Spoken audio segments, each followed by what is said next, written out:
Hello, ladies and gents.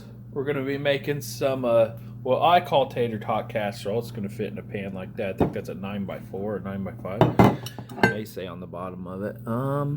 It says it's 1.5 quart.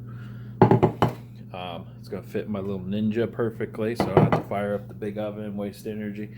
First, you're going to want to brown the hamburger. That's self-explanatory. Put whatever seasoning you want in it. Okay, I got the browning of the hamburger over there. You're going to want some tater tots, some sliced cheese, thicker than normal sliced cheese, so I always get that. I get a smaller one, but girlfriend picked that one out. Cream of mushroom for this portioning that I'm doing, and some cut green beans. You can use long green beans, but they don't really fit on your spoon, so you might as well go cut. Brown the hamburger, put it all in the pan. Skipping a few steps, trying to keep the video a little bit. Nobody's seen that. Trying to keep the video a little bit short so it ain't so complicated. The one that just fell on the ground, that one's not going back in there. I won't tell you where that one went. It's hard to do it with one hand. You're going to want to mix all this together. This is the bottom layer. Preheat your oven to 300. I think it's 325. What's the lowest one on the oven? Of course, it goes way down. Do three. I'm trying to guess here because my old oven used to just do it. It's been a while since I made this. It does look a little bit dry when you do it, but the cheese will lube it up a little bit. Okay, just mix that in, then I'll get to the next part. Okay, leveled all that out. There's just a little bit of a lip there. Gotta remember there's a lip on there and cheese boils. So you're gonna want, at least for my version of tater tot casserole, cut. This was cold, so it didn't cut very well.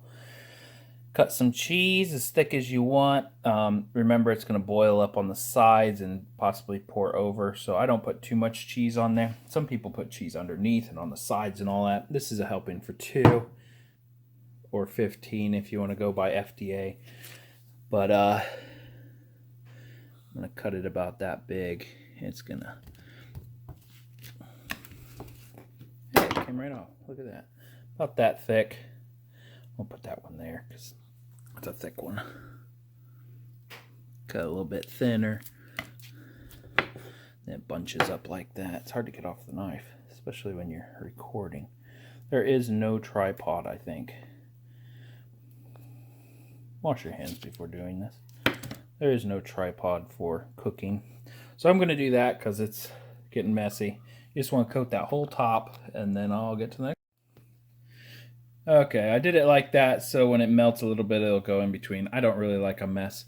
Plus they're cut a little bit thick. It is 325 for 30 minutes. Then you normally let it go for 35 minutes. Then you just line these up right here. Tater tots. Line these right up across the top. And then my pan, you got to put one that way across. The bottom is like a normal green bean casserole. I think everybody cooks it about the same. So you just put tater tots on the top. Basically call it tater tot casserole. Just kind of push them in a little bit.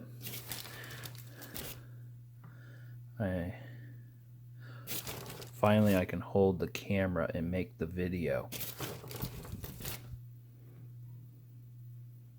If you want to be famous, make an awesome camera. Because when you're doing meat or anything that puts off steam, it fogs up the camera. So then you got to move the camera. So no matter what, it's really hard to get a camera that's good for cooking. Unless you're Rachel Ray.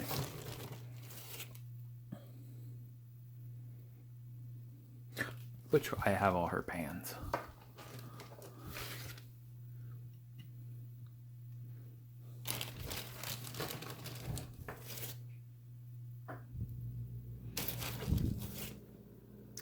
And this is again 325 for half an hour.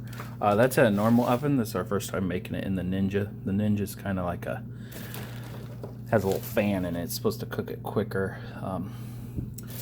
If you don't see the food at the done portion, it means it cooked it a bit little bit quicker, and I didn't want to show you guys it burnt.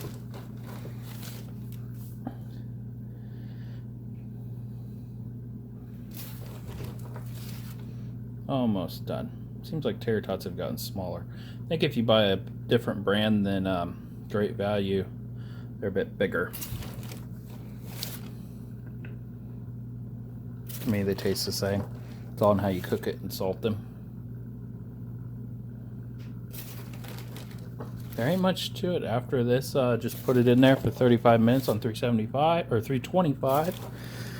If you want some extras to nibble on when you're done, put them on the top. I'm not going to because it'll touch the burner on the top there. Guess I could put one more on the end there for you guys. Hopefully it doesn't overflow.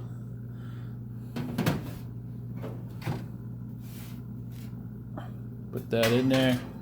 Make sure it doesn't hit the top burner. I'm actually gonna push it in there. It is such a tight fit, but you know what? We'll see. 325. We're gonna put it on bake. Lower that down to 325. Time. I'm gonna put it in for 28 minutes just because it is in such a confined area, and then I'm gonna push start. Ah, that wasn't the start button.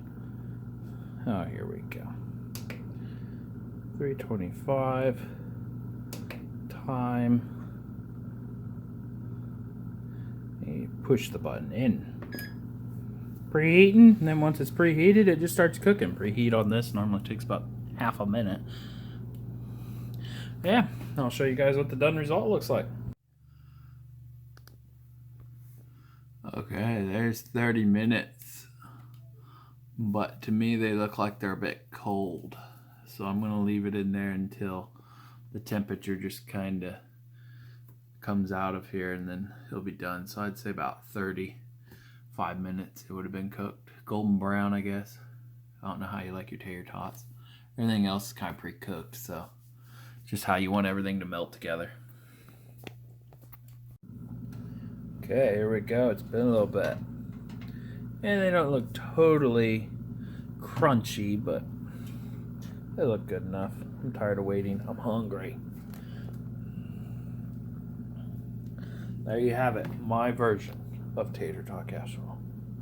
Ta-da!